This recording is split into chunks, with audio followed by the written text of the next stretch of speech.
আজ দেখতেই পাচ্ছেন সমুদ্রে করে চললাম একটা রেস্টুরেন্টের উদ্দেশ্যে। উদ্দেশ্য একটাই, কিছু খাওয়া, আর কিচ্ছু নয়।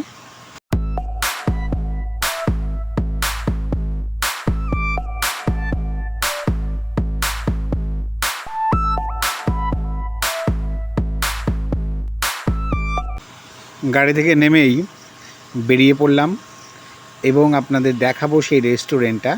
দেখতে পাচ্ছেন রাস্তার ওই পারে, হয়তো অনেকে চিনতে পেরেছেন। তো এখন জাস্ট ঢুকছি।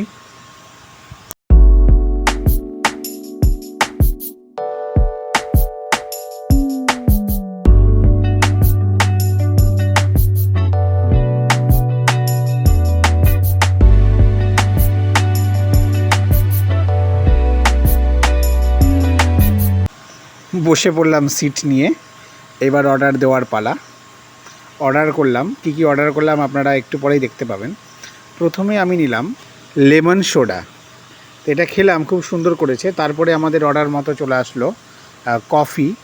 আপনারা দেখতে পাচ্ছেন প্রেজেন্টেশনটা খুব ভালো। এবার কফিটা আমি খাবো, দেখবো ঠিক কী রকম করেছে এরা। আর কফির সাথে চলে আসলো চিকেন পকোড়া। তো আমি দেখবো যে কফিটা জাস্ট মোটামুটি ছিল।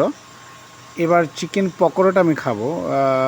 খাওয়ার পর যেটা বুঝলাম, অতটা ভালো লাগলো না আমার, জাস্ট অ্যাভারেজ। যাই হোক, তারপর আমি আবার অর্ডার দিলাম ফিশ কবিরাজি।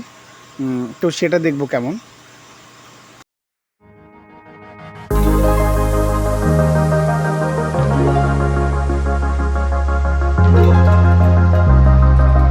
এটাও খেলাম ফিশ কবিরাজি, জাস্ট এটা একটু তাও ঠিক ছিল। এরপরে দিলাম মোগলাইয়ের অর্ডার। তো মোগলাই আমার সবচাইতে প্রিয় একটা খাবার। তা মোগলাই খাওয়ার পর আমি এটা 10-এ 9 দেবো। ঠিক আছে, তো ওভারঅল আমার কাছে অতটা ভালো লাগেনি। তবে নেক্সট টাইম আসবো কি না সেটা এখনও বলতে পারছি না। জাস্ট খাওয়া দাওয়া হয়ে গেল, এবার টাটা বাই বাই করে বেরিয়ে আসলাম।